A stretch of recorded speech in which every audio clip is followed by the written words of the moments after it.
So yesterday was a day we were all waiting for. It was the day the Epstein files were supposed to be released. Remember that?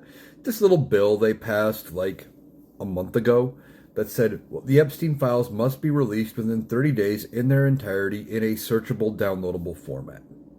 And we wondered what was going to happen. Were they going to announce an investigation, or were they going to do some other trickery to not release the files? Well, they kind of did. What'd they do? They released about 1%, maybe under 1% of what was actually out there.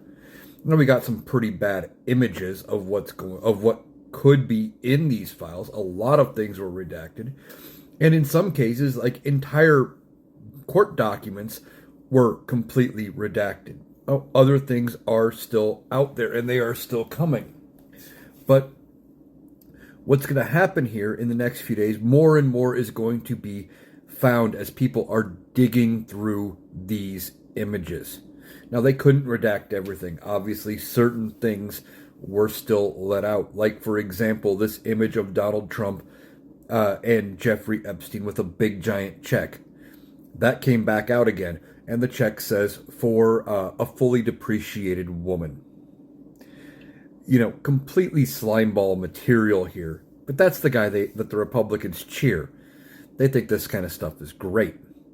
We're going to see what else comes out of the Epstein files, but there wasn't as much as what should have been released. Now, who's going to hold them accountable?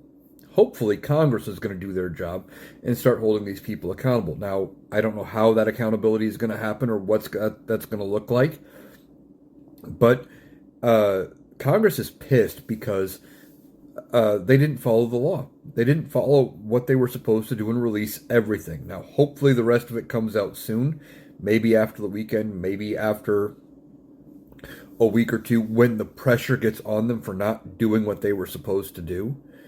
But their answer to releasing the files and making it transparent was to just not and see what happens. This is ridiculous from this administration, but it's not surprising. Donald Trump wanted to get rid of the Epstein files. He wanted to get away from them. So he's just going to pretend they don't exist. And, well, we released enough. Call it good. It's not going to work, and people are going to be facing real-world consequences, I hope. We will have to see what that accountability looks like in the future. But this is far from over, and this is going to be something Donald Trump can't get away from.